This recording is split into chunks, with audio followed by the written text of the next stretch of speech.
so they can introduce themselves. Thanks. Hi everyone, Rishit. Pronouns are the best. Hey guys, congratulations on making it this far. Garv, congratulations. Hi, this is Shudipto. Very happy to meet you today. Hi everyone, Sriram. Here. Good luck for the round. Hi, Aayana. Pranav, you have good luck.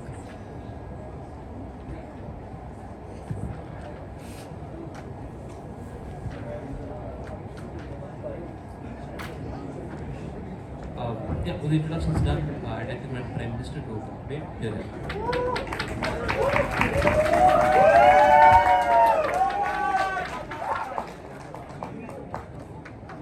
I don't have the motion. Can I please announce on panel?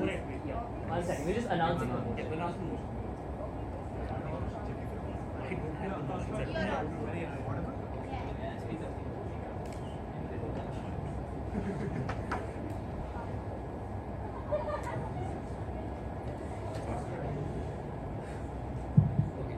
Hi, so we'll be debating the second motion, which is this house prefers to live in World Huxley as opposed to Earth.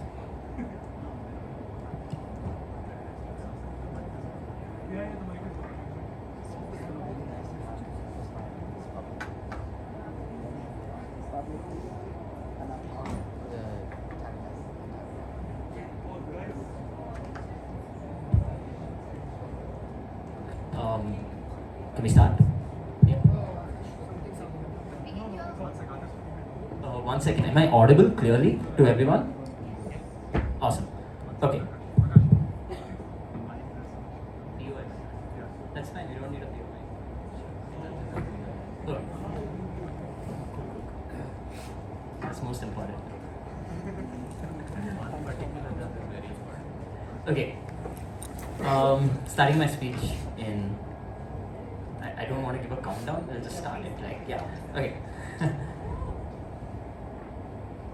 On Earth today, your job is the measure of your success. You are continuously told that you must find this thing that you will be doing for 8 hours a day, and the moment you find that job and you love that job, you will be never working a day in your life. Except the world never essentially allows people to reach that end goal. We think a vast majority of people are in one of two buckets. One, they're forced to take part in jobs that the market assigns to them because they need to do that in order to make a living and pay for their basic needs. Or second, they spend their entire life trying to find that thing they love, trying to go through a horrendous cycles of self-doubt and loathing and to try and figure out what it is that will give them that self-actualization. We think a world where you can be told that you are good at one particular thing and that you will guarantee succeed in that one particular thing in life prevents people from being locked into jobs that they hate, and we think that allows them to deal with miseries of life in a much better format. We're proud to propose two things that happen on Earth that we stand against. First, people are coerced into jobs that they're choosing based on what the market demands. We think a vast majority of people do not have agency to choose what they want to work in. We think large amounts of people are pushed into standard roles that are deemed to be safe options that the market decides is the thing that they have to do. This is the reason why India has so many engineers, simply because they believe that in order for them to make a good living for themselves, they have to take down this well-trodden path in order to make a living for themselves, and they're never allowed that agency to explore where their passion is, to explore where they might actually be good at, to explore where they can self-actualize best, and explore where they provide the most value to the market and to Earth. Notice, panel, that this is a symmetric problem, right? So even if opposition wants to say that Huxley entrenches people into things that they might not be particularly passionate about, we think that already exists in status quo, where a vast majority of people need to take jobs that they may not be passionate about simply because the market demands it. Right? But what are the harms of this, right? First, we think obviously it's bad for the individual because they're never able to self-actualize, they're never able to understand, explore their talents and look for different things, and that just reduces the amount of happiness that they have over the course of their life. But we also think this is bad for the Earth because you simply reduce the number of painters, you reduce the number of Virat Kohlis, you reduce the number of great debaters, right? Simply because they were told to study for their engineering entrances instead, right? Second, even if you are not part of the vast majority of underprivileged people and you have the ability to explore different options, why is that still worse, right? Because options are infinite and infinite options suck, right? The point is you're most likely, even if you have that privilege, likely to spend in most of your life trying to find that thing that you're best at, right? And we think that what intrinsically you wire yourself to is that the grass is greener on the other side. The metric that people use in this thing to define whether they're actually good at something or whether they actually like something tends to be success, right? Except on earth, success is always measured at the top echelons of that, right? Like, are you a millionaire? Are you a world champion? Right? What that looks like is that every debate round I lose, I question whether I actually am good at this topic, and I get that, and I'm put into that system where I'm like suffocated by imposter syndrome simply because there was someone else who won that debate in that first place, right? I blame myself for not being good enough, or I blame myself for not having done like MUN and made a better career for myself in that circumstance, right? We think that that's a harm in terms of how people perceive their success or how people perceive their interest, and we think they are never able to fully self-actualize through their job in earth simply because they have that, because of that imposter syndrome that will exist. What changes in the world of Huxley? First, you have surety in terms of what you're good at, right? And panel, the link that we want to draw in this case is that the ability to do something you're good at over time will lead to self-actualization irrespective of interest. Why is this so? We think that if you're good at something and you continuously see moderate amounts of success in it, the way the context slide says, you think that the outputs that you see, the impacts of your work are going to be seen, are going to be visible to you, right? That is to say that you know that you're making a difference to some person or to some level on all, like across the board every single day of your life, right? That simply means that you're more likely to self-actualize in a world where you consistently see incremental success, and that comes without all the self-loathing and self-doubt of like, hey, I might be successful at this, but if I did something else, I might be even more successful, right? We take away that aspect of doubt of infinite choices in our world by telling you that this is the thing that you're most good, it's going to be successful at the most, right? But also notice this is quite likely that in our world everyone makes a basic living, right? Which we think is which is just an intrinsic good, simply because people recognize that this person is best at something, and we would assume that all jobs at some point of time have value, right? Like even if like all you're good at is like making speeches, like people can record it, like you can become a professional speaker, like consultants exist even in status quo, right?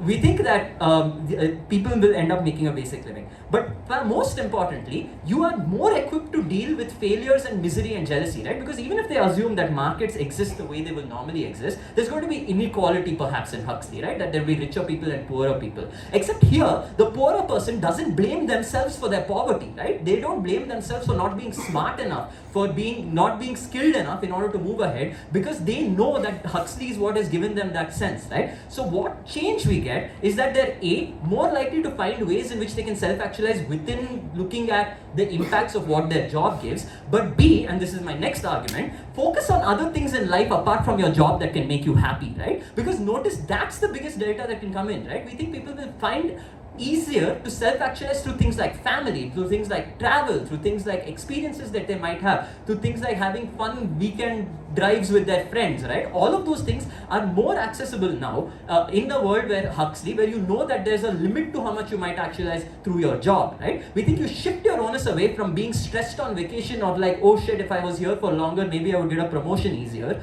and excel in my job, to saying like, hey, I'm at the place where I'm at the best, where I can be right now, and that's the place where I want to be, and I can focus on other things in life and find actualization in their best, in other ways, right? So even in their worst case of like a person being stuck in a job they don't like, we think you would make other things that might give you happiness more accessible, and you blame yourself less for not being the most successful that you can be at that job, right? Look, at the end of the day, in our worst case, you're at the same level of unhappiness that you are on earth today, right? Except in all other cases where you have people who are stuck in jobs that they hate, you will find ways in which they can self-actualize better. For those reasons, we're incredibly proud to propose.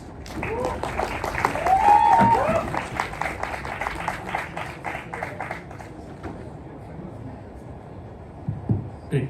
I thank the speaker for that fine speech, inviting leader of opposition to open the opposition case. Here.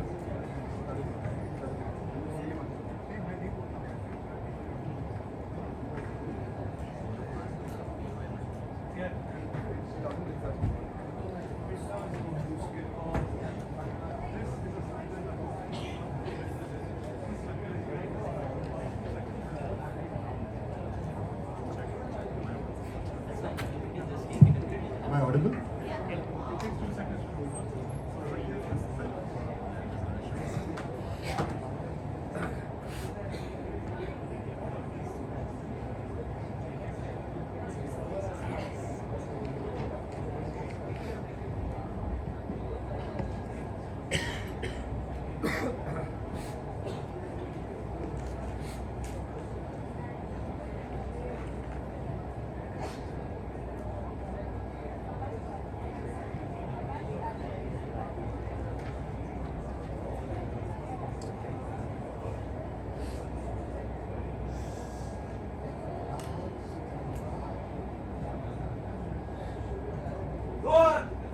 Yes. Too much for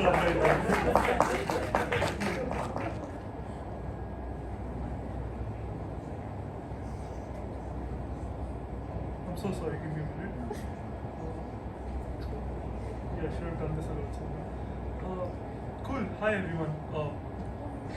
Am I audible? I get 2 thumbs up, great.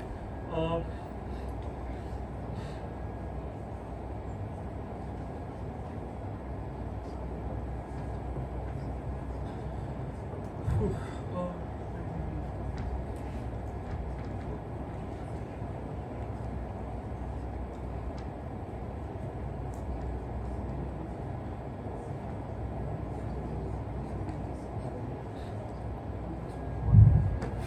Cool. Wait. Am I audible now? Yes. Cool. Starting my speech in 3, 2, 1. What makes life beautiful on earth is that there's no single guaranteed path to success. It's not a single road, there are multiple branches. And this is the uncharitable definition we get here, right? Because we don't think every kid is supposed to be an engineer, because there are multiple streams you can go opt into. The comparative, however, is much worse, because on their side, you are said, you are born to be this, and I will talk about how societal pressure exists, and you must follow this stream, which means they are ushered into one single line where we have multiple divergent branches. Cool. Second piece of rebuttal, right? In their idea of you find happiness in other places because success is not really metric.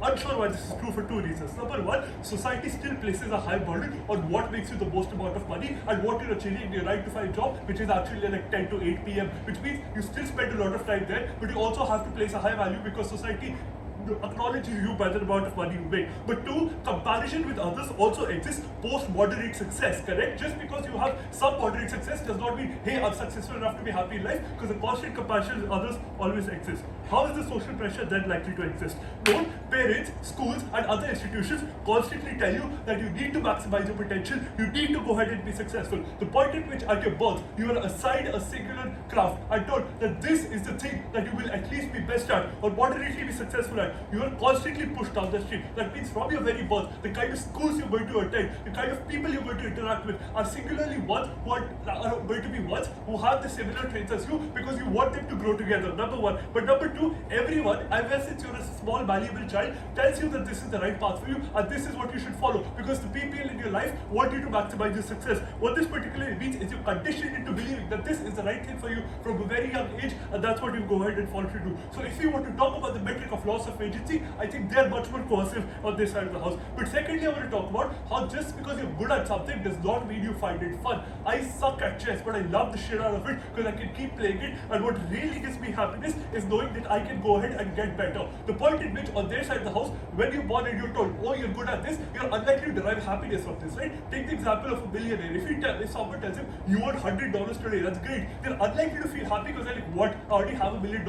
I'm not creating real change for myself. So self-actualization never occurs on their side of the house because you never feel like you're progressing as an individual. On the comparative, on our side, when you don't know what you're good at, when you can explore multiple fields and become good at them, we think we do a much better job in granting them happiness. Cool. What is the comparative going to be in this debate? 1, notice that in our side of the house, because there are multiple disciplines in which you can be successful and gain money, you think it's going to be cross-disciplinary natures in which schools encourage you to try out new things so you can find your niche, you can find what can be happy at. But secondly, because of this level of vagueness, you also want to go ahead and explore on our side of the house. On their side of the house, since you socialize the child that this is the correct thing for you, you're told constantly not to explore since this is the thing giving you success and you're forced into it. Cool. Three impacts that in this debate. I'll take you later. One, on the metric of regret. Note, regret inherently exists via contradiction, right? Because first, if you go ahead and do something that you would want to be talented at, you always think, could I have done something else? Even if I don't enjoy this, which is they're likely to not enjoy this for similar reasons as to why you're not going to be happy in your job, you're going to go ahead and have this constant regret on their side of the house that maybe I should have taken something else, maybe I should not have listened to everyone surrounding me because I don't enjoy this. But note the flip of the comparative, right? If you go ahead and do something you enjoy, you question yourself still because on their side of the house, you were told that the place you're going to be successful is there. So you question every method, every point of success, even in the field you like, because you think you could have been more successful there because that's a societal definition of what is told was success to you. This means even in places you're happy, you question yourself, something uniquely that doesn't happen on our side of the house. Any question? Yeah, on Earth, if you show potential in third grade math, you're pressured to becoming an engineer.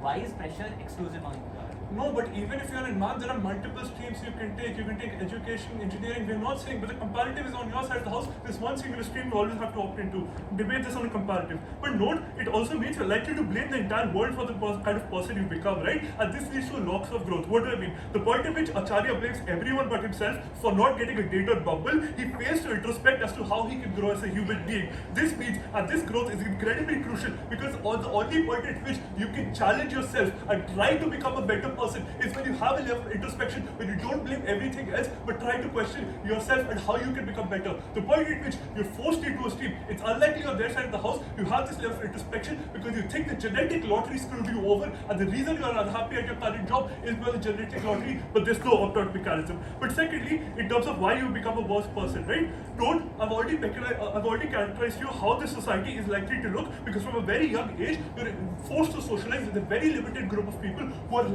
are told to become engineers like you, who are told that this is the correct profession that you must go on. Two exclusive harms of this. Number one, you're unlikely to engage in different fields, which means you don't even think of the fact that maybe I can be good and happy in a different field, which means you never even try because you were never encouraged to try because schools never told you that because there was a singular method to which everything of this happened, which means you don't even try to understand and broaden your horizons. I think this directly impacts you in your job as well, right? Because not at which point you don't have multidisciplinary talents like debating or whatnot because you're told, hey, this is going to give you success anyway. It's unlikely that you become successful to a large level in terms of communication, screaming at things in the mic, etc., etc. But secondly, I think you fail to generate empathy, right? The point at which you go ahead and you are an engineer who only goes ahead and talks to engineer, they fail to empathize with people like social workers. They fail to empathize with people like artists and their struggles because you constantly surround yourself with a group that was of engineers because that was the way you were told you would maximize your potential, which means on their side of the house, exclusively, you lose the feeling of interacting with other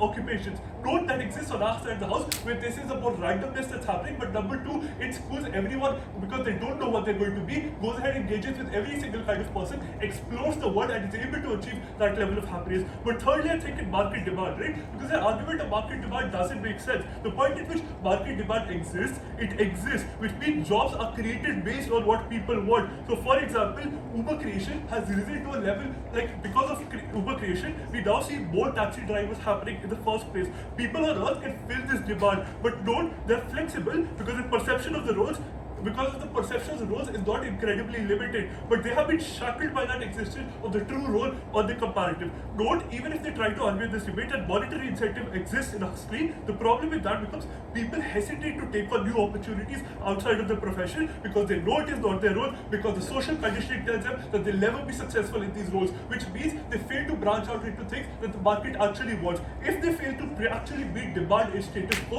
the problem then becomes is we don't have goods, we don't have people trying to get the things that they actually want. All of this means we lose out as an economy, but more importantly as a human. All of this means the life that they live is never happy, they fail to be comparative. We're so proud to oppose.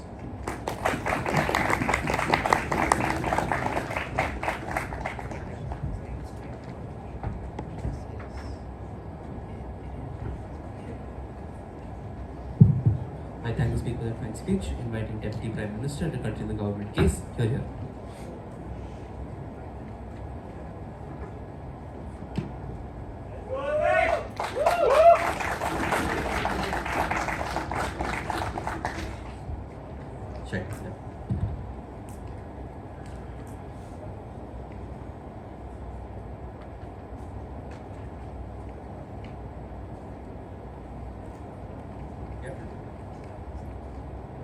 If the opposition team was any less charitable in this debate, they'd be billionaires.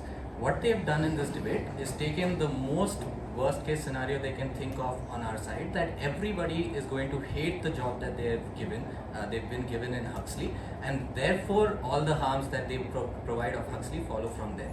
We tell you that they didn't prove the asymmetry. It doesn't exist in this debate, in the sense that the market forces also play a role in pushing you towards the kinds of jobs that you do on earth, which means that their relative comparison here is that, oh, you can try multiple different things, schools make you try multiple different things in life, and therefore you can choose things on earth. So on our side, you have everyone forced into something. Their side, apparently everyone's some rich person who can do all of these different things. Majority of people on earth live in abject poverty, which means that they don't have the opportunity to try 100 different things before they can find out what they like out of those 100 things, and therefore they are under the same kinds of coercions that they have on Huxley, without the benefit of knowing that they'll be even remotely good at that job. They have been forced into that because they need to make a living. They don't even have the opportunity to branch out and try something else that they might be moderately good at. Even for the best case scenario that they have school kids who try multiple different things and then go for the thing which they like. Akash told you that there is an infinite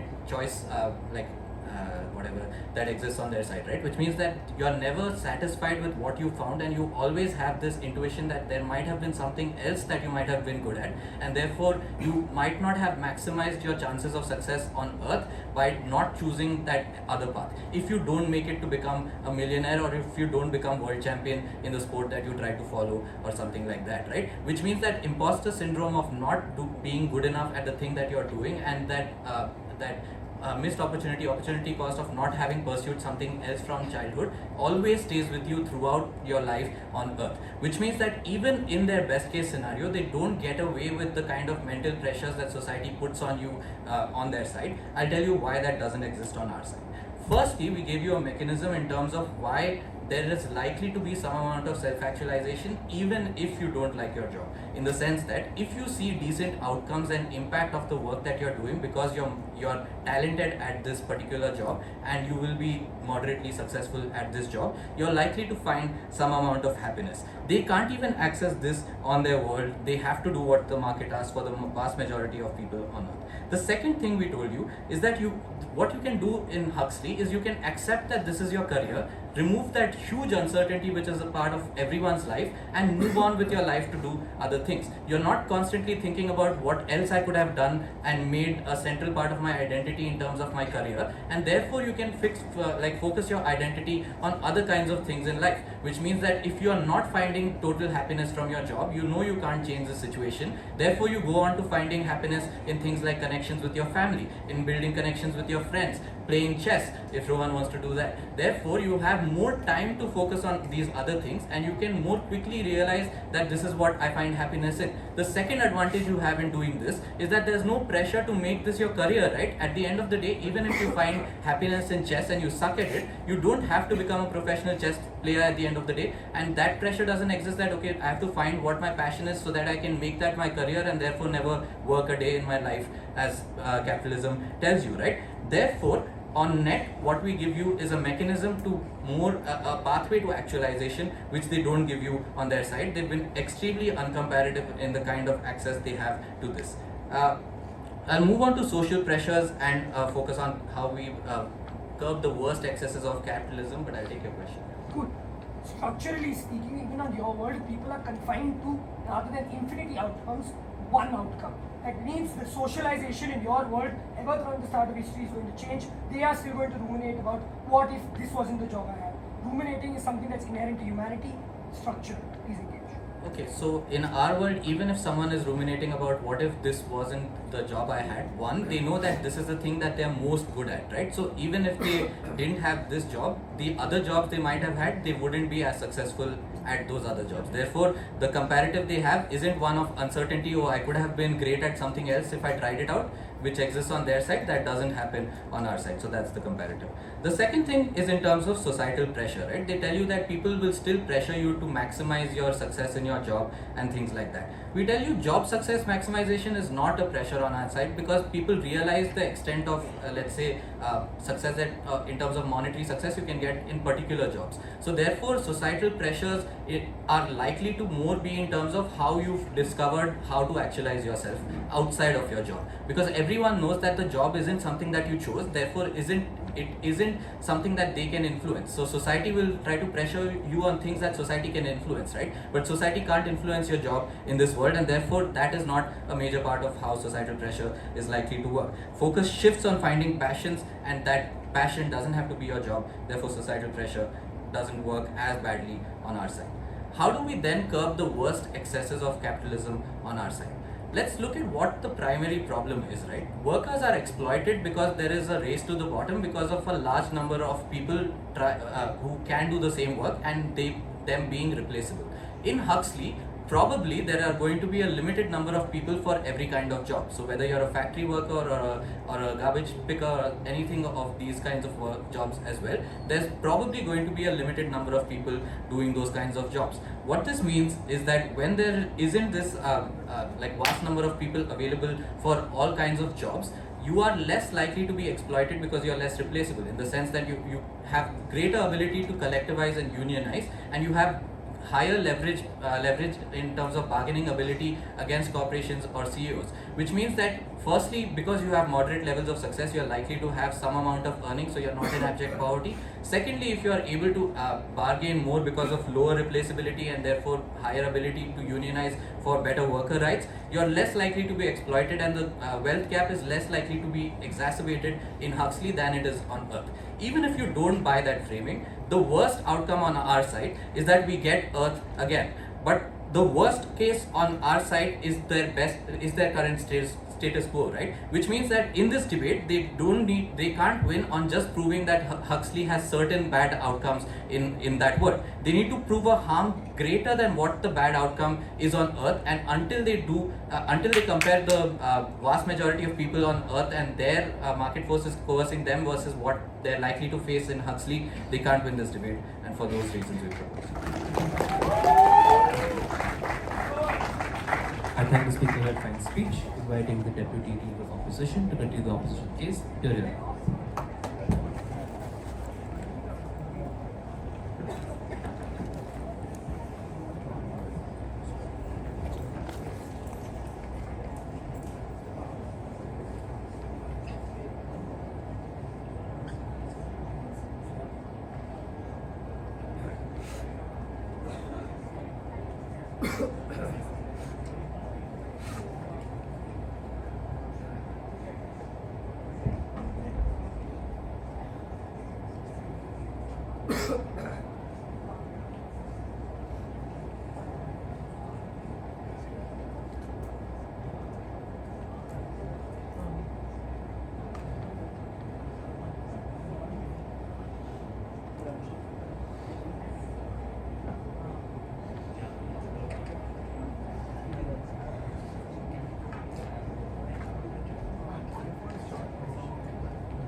Yeah, just starting with it.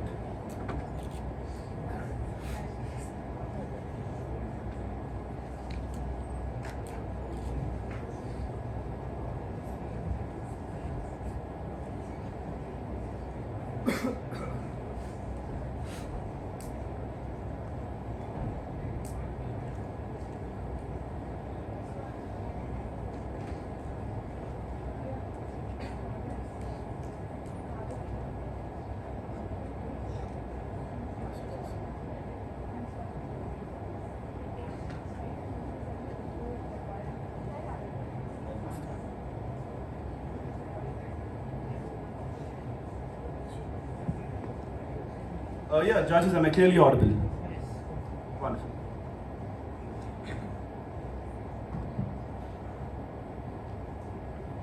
Starting my speech then in 3, 2, 1, go. There are quite a few things that are similar about Huxley and Ojas. The first is how your parents think about you.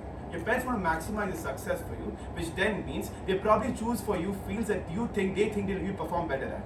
Sure, they say that if you're good at math, they'll probably choose engineering for you. On Huxley, they realize that you have a certain role, which means they similarly choose a prep part for you that is completely ascribed to that role. But secondarily, institutions are catered towards maximizing your ability to research and get into those roles, right? J coachings on our side, probably path coachings in Huxley world. The issue over here is twofold. The first is that knowledge of success is inherently harmful. Why? Because happiness is derived via expectation or rather unexpectation, right? When I feel that I'm not going to win, but I suddenly win, I probably feel happy.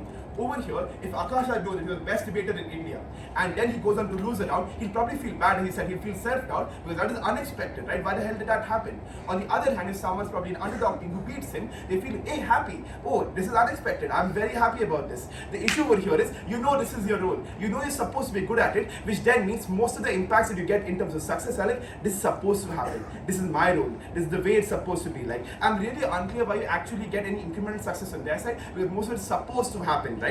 But on the second note over here, and I think there's a very silly econ discussion going on over here.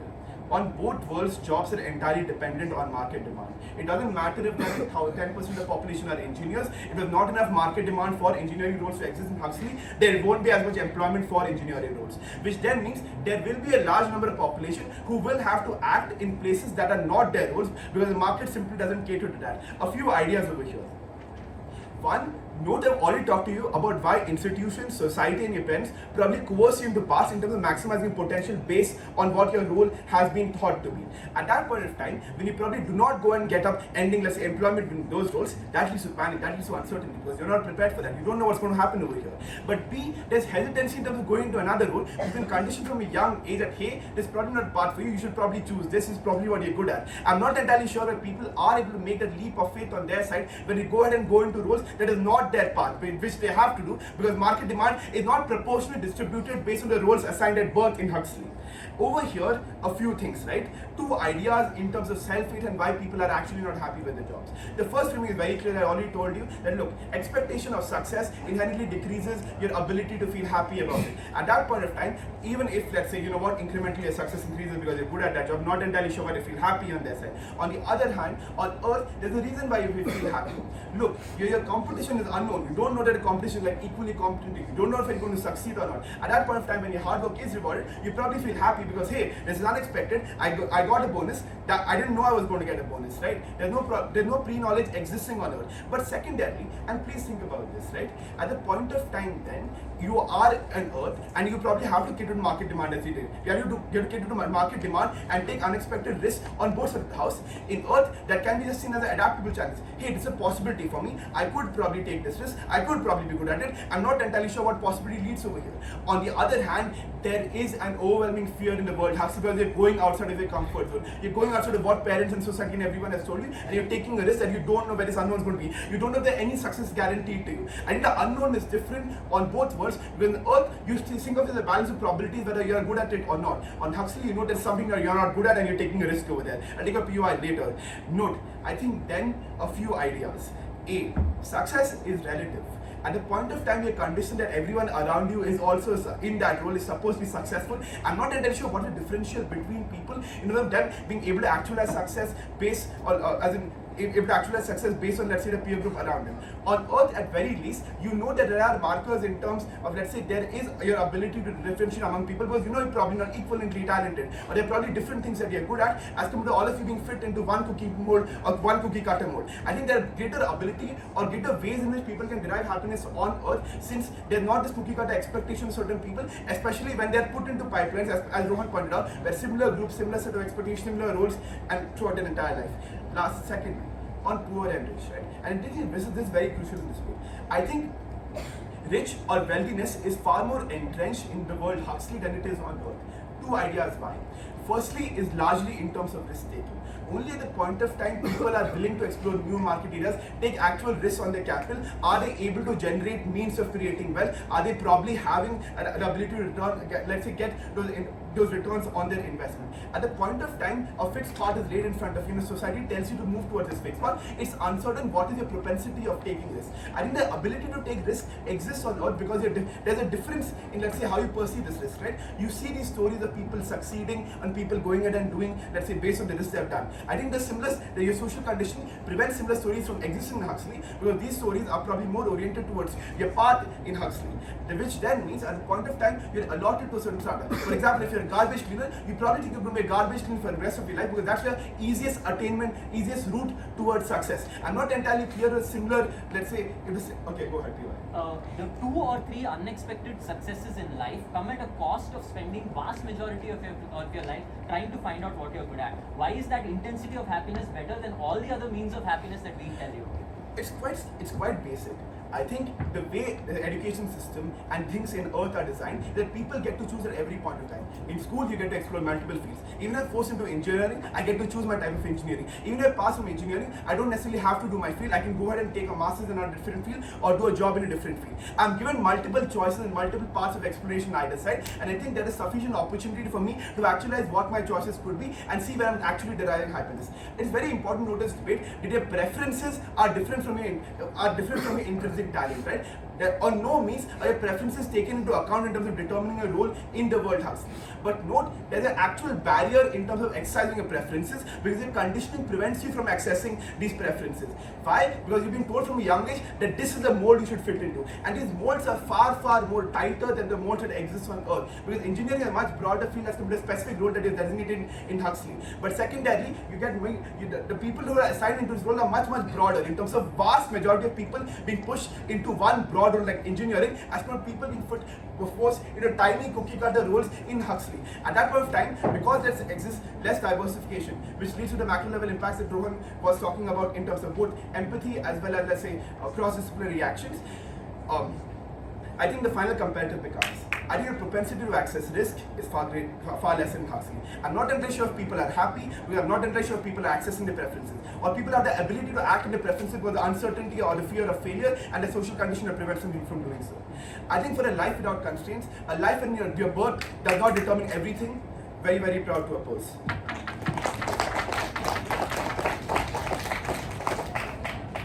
I thank the speaker for that fine speech, inviting the government whip to close up the government case.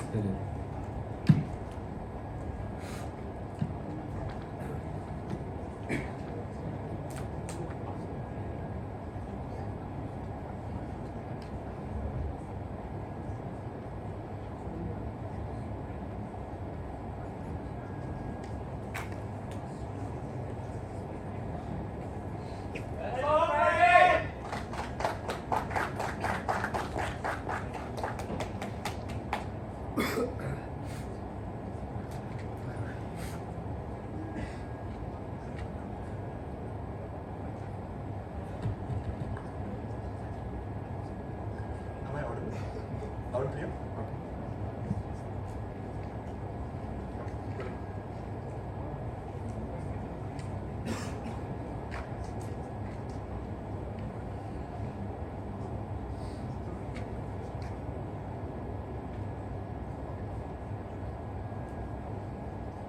I don't think this is a less known secret amongst engineers, but the fact that regardless of what kind of engineering you decide, you have to learn coding is testament to the fact that even if you're good at mathematics, even if you decide you're pushed into something market valuable like engineering, you're still, even if you have the choice between engineering, you go in the direction that the market pushes you, that is coding.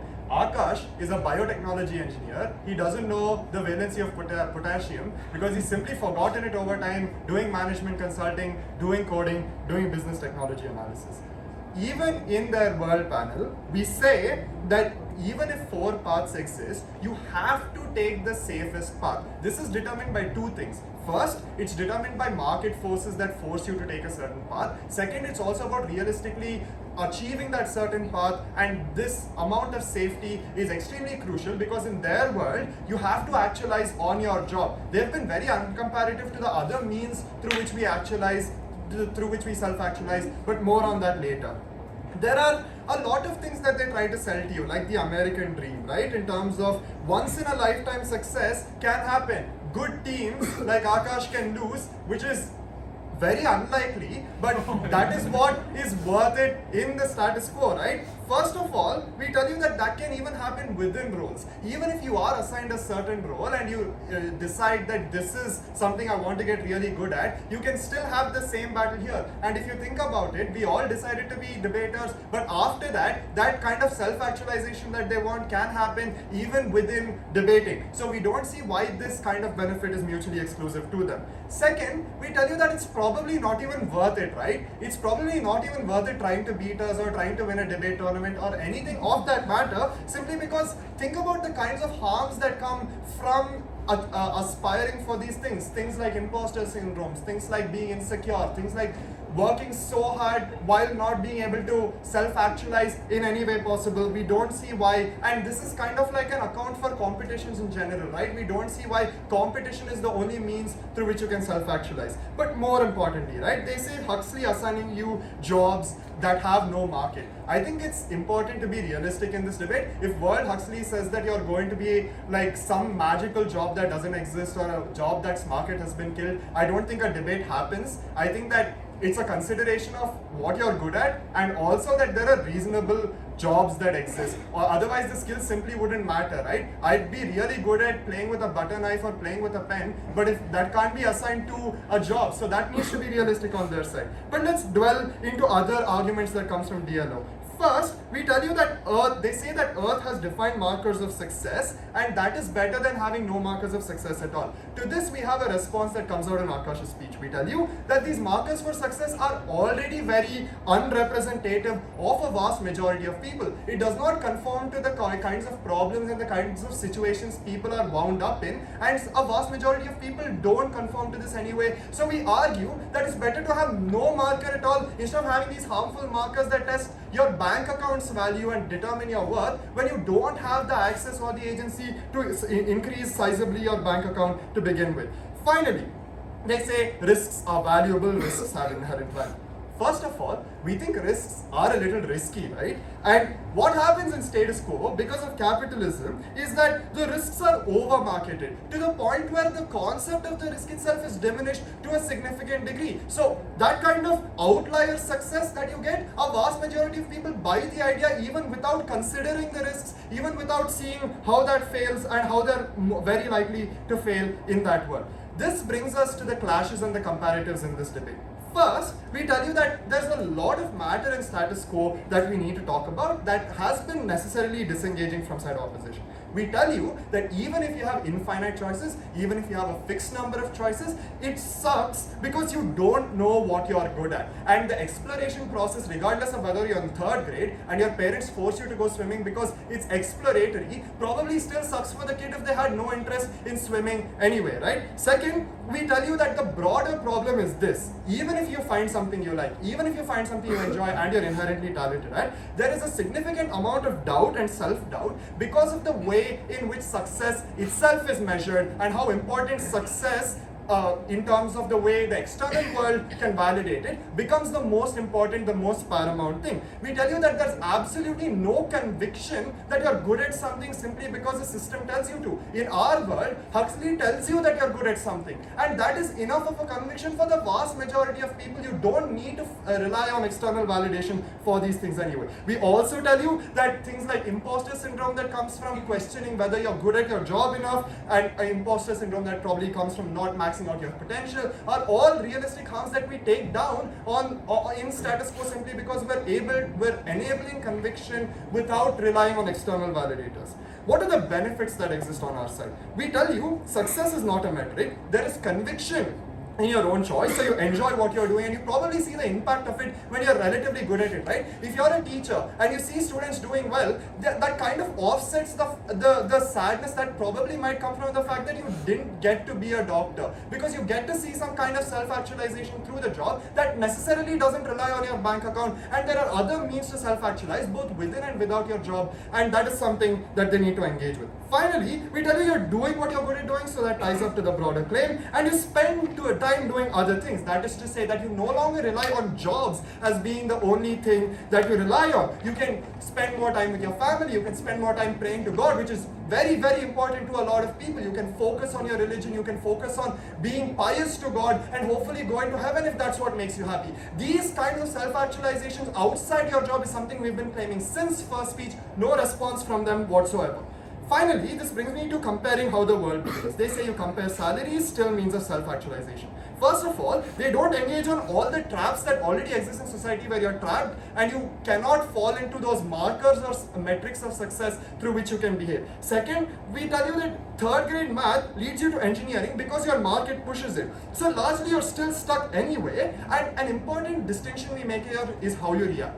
On our world, we blame Huxley for pushing me into a job I don't like. On their side, they blame themselves. Capitalism drives you to blame yourself, and you say that even though I was given all the jobs, all the choices in the world, I stuck with something that I was useless at. I never had any means of self-actualization. Finally, we tell you they haven't engaged on how capitalism becomes more conducive because of unionization and better bargaining power, something that we can stick to and run away with at the end of this debate. We're extremely proud on proposition. RBC proposal. Thank you for that fine speech. Inviting opposition whip to close up the opposition case. Here.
Just give me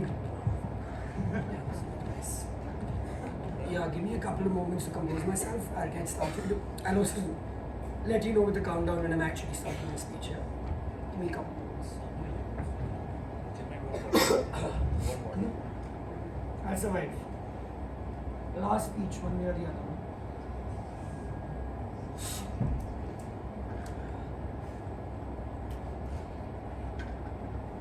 I mean, before I actually start my speech, I think it will be a little bit of a disservice making it to this finals without like having a quick thank you. I've been yelled at this before, so I'm just going to keep it super brief. Despite the shit talk and the taunts, I think it's absolutely beautiful debating against a team like this.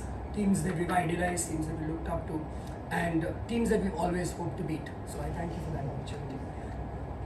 My own teammates carrying me all the way through their backs, on their backs through this tournament. Simply put, I am not obviously doing the best well, but this is absolutely beautiful of them to let me reach the point where I get to give this speech. My friends who we partied with, that includes some traitors that have been cheering a little louder for the other side than our own. The RV boys, the DTU boys, we all, Robin, Lavanya, Harsh, so many other beautiful people. People not here at this tournament are really, really dear friends. Like we have Shruti, Adi, Anshika, the whole RMLDSN family, and like certain very, very special someone in people. So thanks to all of them. They might not be watching, but absolutely great. I'm just going to go ahead and start my speech very, very soon.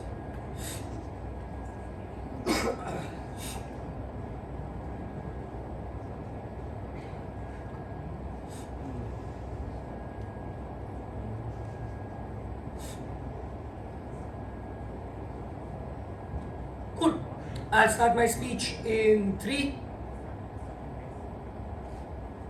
A superior race, or robot masters, or peace on earth that's achieved by decimating half of the earth's population. All of this is fantasies that tell you that by improving individuals' quality of life in terms of their material conditions, you will improve humanity. The one recurring theme in all of them is that it is the biggest lie. Which is why when they tell you our characterization isn't comparative, it's quite the opposite, right? It's them not being comparative because they're not dealing with, it's not the Earth's socialization that is going to be present on Huxley. Huxley as a new world is going to generate its own norms, its own social modes and its own social tropes, and that is the kind of pressures that we've spoken about. Inherently then, what makes life beautiful in what makes life beautiful is the idea of humanity. Having and being more human and having and being more happy. You can only achieve that through a simple idea which they've also talked about, right? Self-fulfillment, self-actualization. So in their world, when it's instead of the job on our world and the priorities being skewed, it's not going to be the locus of a job that's going to give self-actualization. It's going to be the locus of happiness, which is why a lot of their impacts are disconnected from their claims. Moving on to a few rebuttals, right? The idea that some people are going to find jobs, every person is going to find some kind of job. Once again, we've given you structural reasons why it's not necessary, right? There are a finite number of jobs because the market demand still exists. The Huxley still needs to run the way Huxley runs, regardless of how people are assigned their ideal jobs. Understand, ideal jobs are not going to be determined based on a lottery of birth, based on the idea of how many jobs there are, rather what individual is talented, because that's literally how the context slide puts it. At which point it is also going to be incompatible. There are going to be vast number of people who will therefore not get to fulfill their very destiny. An exclusive harm far, far worse than not finding your destiny, because that quest still allows you to keep going on. So in their worst case versus our worst case that they keep claiming is the difference. It's actually a very, very different worst case. Second, the idea of there are so many ways to figure out what you're good at even in status quo. We've given you like structural reasons in terms of like advice from mentors, the idea of things like socialization tests or like batteries of tests that test your aptitude. I'm unsure as to why people are just going to be absolute lost little lambs. What is however going to be is some amount of guidance from all of these tools and all of these lovely people, but it's the quest that matters. We're telling you that that quest inherently is what matters and you still get to go on that quest. Next, the idea of boredom, which is to say, if you're expecting everything, if you're really knowing what you're going to do, if you're going to say you're going to get incremental happiness only by expecting new rewards of your same job, you're not going to, because you're going to get bored from it. You don't get through the channels of expectation joy. Exactly why we've already characterized to you how joy is found, how happiness is found. It's when you achieve something, it's when you transcend a boundary, it's when you yourself feel you have done something that has made you better. At which point you don't get that in a universe that's laid out for you, in a job that you've already been told you're going to be successful at which point I'm unsure as to why they get any satisfaction from their job. In a little bit. Now, this idea of trying to beat them, right, and the imposter syndrome and the failure, I'd rather take that imposter syndrome and failure and growth and learn from it, because that feeling like shit and growing is still better than never trying. The reason this is true is because the value it gains to you, the amount it adds to your personality, the amount it gives you satisfaction and joy for reaching these finals and giving it your best is still a sense of satisfaction. In terms of other satisfaction, there's also the stunned silence when the legends lose and get beaten by the underdog. It's a special feeling, right? When youngsters like Pedri or Gavi silence the Bernabeu, it's a very, very special feeling. You know what? We'll hang on to the hope of that even if we don't get it. I really don't feel imposter at all right now. I feel very, very comfortable in my skin. 95% of India has never been on a flight. How do you expect people on earth to try 10 different things in school which don't give these things to them to find out what they're good at and passionate? Yeah, they might not find their perfect job, but they get to try, and this trying is giving them happiness. And I don't understand why you need to fly to 10 different places to try 10 different career options. You could try being a chef, a clean person, driver, all of this shit right at home. You can try through your means of education to find a vast plethora of jobs right at home. I think it's unfair characterization that they accuse us of is sort of slipping back into their own cases. But we'll move on. World building. Simply put, why the world's pressure is going to change. Because now, as I've told you, the locus becomes satisfaction. It's not about finding a job anymore. It's not about self-fulfillment through material success as it is in world, earth. It's about satisfaction that you derive from it. So if you couple the ideas of being bored, it changes the locus of how much one individual can gain from it. The journey that that individual goes through and the value that they get from it is diminished greatly in their professional working atmosphere because of the sense of the locus being changing. Because it's not anymore as to whether or not they're getting material success, it's about the satisfaction they derive from it because of the socialization in the new world. Clashes, really quickly. The idea of the what if and like self-actualization, which is essentially their major claim, and asked to, how do we flip it on each other? They tell you that what if is going to be the largest question because you're trapped in a world of too many alternatives. We tell you what if as a question bugs you so much more when you're trapped with only one alternative. The reason being, you will always fantasize for more. Fantasizing for better and you being able to act on it and you potentially making that decision is the quest that onto itself. We get that incremental joy that we speak about. But on their world, if it's pre-decided, you will always also ruminate because this is how human beings are. Vas is in the POI as well. I already taken a POI, mate. Cool. Second, the idea of the job market in equilibrium. We've already talked about this, right? The number of engineers, the number of cleaners, the number of McDonald's employees that require remain the same. At which point, if they're assigned by the idea of the talent they possess, they're going to have to lose themselves and fit elsewhere. Or the idea of going ahead and losing their overall joy. Both of which means that the idea of the job market and equilibrium being better in terms of getting better quality of life and material conditions of humanity as a whole because of a macro level impact is not something that they can claim. Moving on to the idea of incremental joy. Two reasons. One, expectation or joy, the mechanism we've already got from a previous speaker. But two, the real comparative of this. On our world, you're going to be unsatisfied. On their world, you're not going to be able to savor. Why is that a big difference? Unsatisfied means there is room for growth. You take what you get and you go ahead and try and apply it to get more. Versus savoring means if you've already got what you've got and you know you've got it and you expected nothing else, what is it that you can make of it? I think this is the kind of clarity we need to really clear out the mess and see that we are in fact, and the mechanisms that we've proven are not uncomparative simply because these are the structural changes that pull people aside. Lastly, really quickly, other means to go ahead and actually gain self-fulfillment. This looks like family and friends. It is tied down to two phenomena. Your ability to socialize, your ability to garner empathy.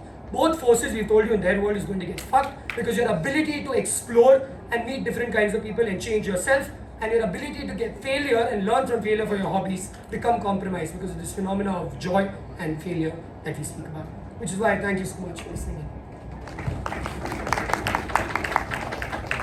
I thank the speaker for that fine speech. Invite a cop reply to close out the opposition side.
Am I clearly audible? Yep. Cool. Sure. Starting my speech then in 3, 2, 1. You're supposed to imagine a new world in this debate. Unfortunately, government doesn't really use their imagination. A few things then. Firstly, on social structure. Huxley will have a different social structure from earth. One thing that remains common is the incentive of institutions and parents, which is that they want to maximize their success, which then means the similar quota factory type of system that you talk about will be still created in Huxley, but for far narrower paths, it's come to a broader path of engineering. They don't respond to that in when they get the chance to.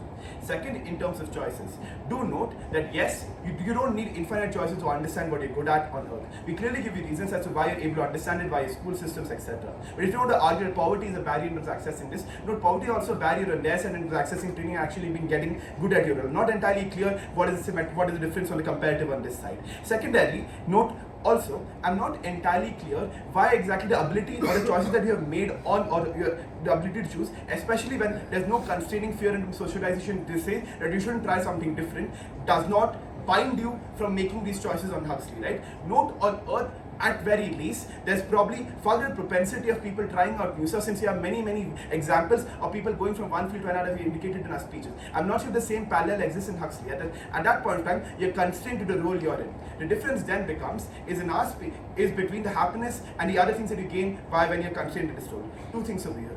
We completely break down the idea of incremental success. At the point of time, we see that increment is expected, and expectation leads to boredom. We predict what's going to happen next. They don't respond to that yet, despite having multiple chances to do so.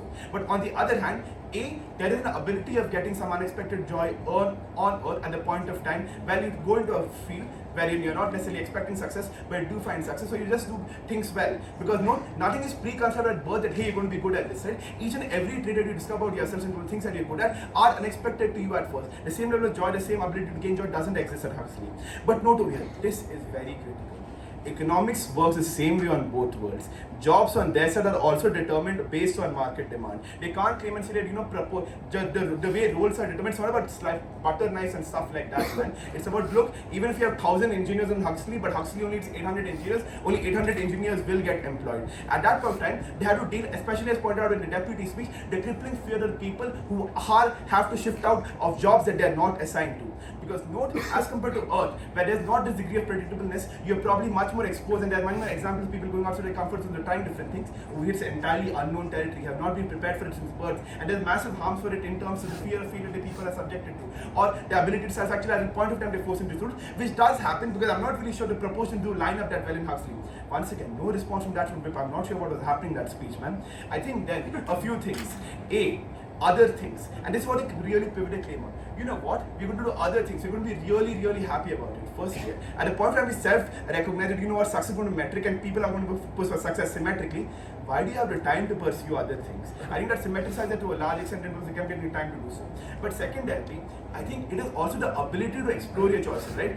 At the onset of my speech, I said that there's a difference between your intrinsic preferences and the traits that and let's say your intrinsic talents. The note over here is at what point of time do you think it is fair or legitimate for me to go ahead and exercise these preferences? At a point of time, they do not respond to our characterization apart from calling it uncomparative in terms of why the expectation, as in parents wanting to achieve success pushes you down narrow pipelines. I think they concede to our characterization that people are taught to follow fixed paths, to follow standardized paths that are prone to source success. At that point of time, it directly cripples people's ability, as Chinmaya points out, to explore, to carry out decisions, because fear of failure is really paramount in those conditions. You are really afraid that, you know what, there's this prediction that I'm going to find success over it does not exist. Should I actually go ahead and do it? I don't think a similar parallel exists or not, because I think, as Rohan clearly points out, there's greater propensity of people doing random stuff because people do that, but secondly, there's the definite possibility of you getting good that can be attained by hard work. At that point of time, what do we estimate? In terms of the ability for people to self-actualize, I think they're living a boring, dreary world where everything's predictable. I think I like the chaos of our world better, where people are actually able to change their lives and take risks and enable new possibilities. But secondarily, I think the socialization, because largely unchallenged on their side, leads to this closeted world that's really scary. Very proud to oppose.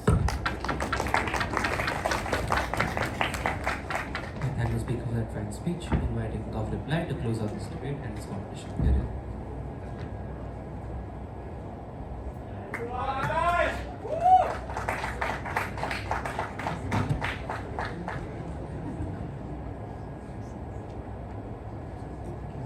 Sorry, just give me a second, my notes are confusing.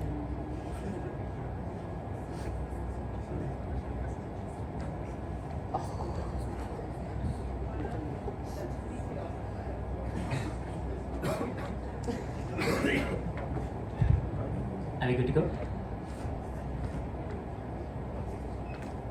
I just want to point out that opposition's case works in a very weird conception of reality right now, right? This is a reality where every person stays in a particular job for 3 years, they don't like it, they move into something else. Everyone is always taking part in competitions where they don't know whether they'll win. Everyone is constantly having novelty to keep them engaged, constantly finding incremental happiness in new things every 3-4 years, right? Except that's not the world in which we live. The world in which we live is largely where people are stuck in corporate structures for 20 years, continuously needing to do the same boring shit, right? Notice boredom is symmetric on either side of the house, right? And we think that boredom is less likely or more likely to break out of that boredom simply by exploring other things, and that nuance that they fail to capture is that you're more likely to explore other things in our world when you're not having the existential threat of needing to be good enough in your job in order to feed yourself, right? Because you know you're good at your job, you know that your job is going to keep you fed, everyone else knows that you're going to be good at your job, you're more likely to accept that your life in terms of your professional life is this much at a much earlier pace and then actualize through other things. This is the nuanced analysis that we were giving you from PM, which they never really engaged with. But before I move into the themes, want to call out a clear tension in opposition's case, right? Their idea is that success is guaranteed, so success will lead to boredom, except they also say that in the new society, everyone will be catered towards maximizing that success and pushing people so that they don't have time to do anything else and only read and figure out how they can get maximum success in that case, right? Notice they can't have both. Right? We think the reasonable conception of Huxley is a world where success is guaranteed to a certain extent, which is why people don't spend that much time building those skills, right? And look at other things that they might be interested in, finding other ways to actualize things like family, things like religion, all of those other things that they were talking about, right? And therefore are less likely to get bored and more likely to find more happiness in their life, right? That's something that a clear tension in that case, right? Two questions in this debate. First, will exploration of preferences lead to more happiness?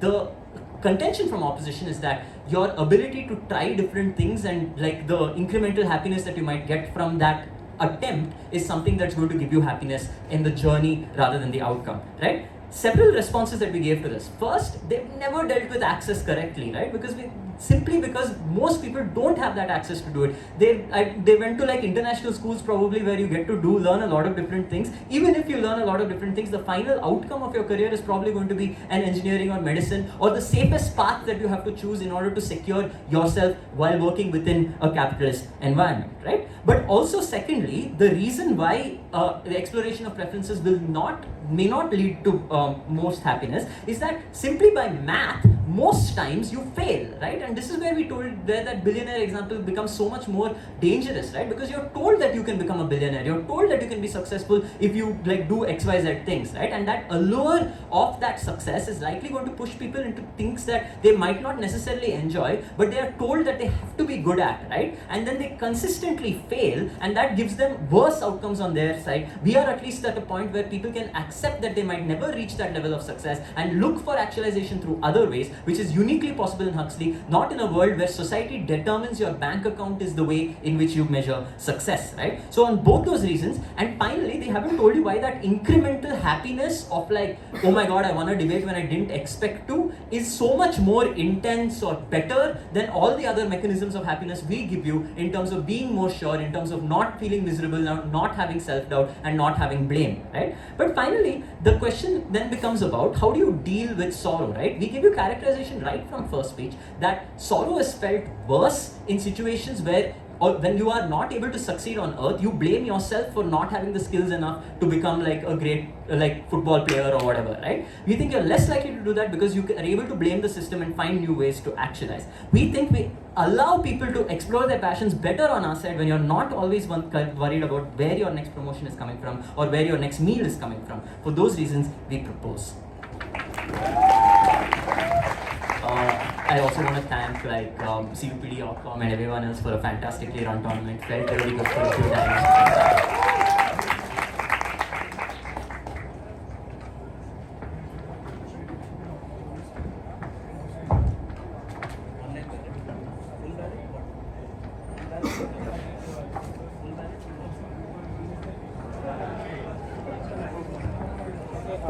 Ayana, call Muthu sir, ask him.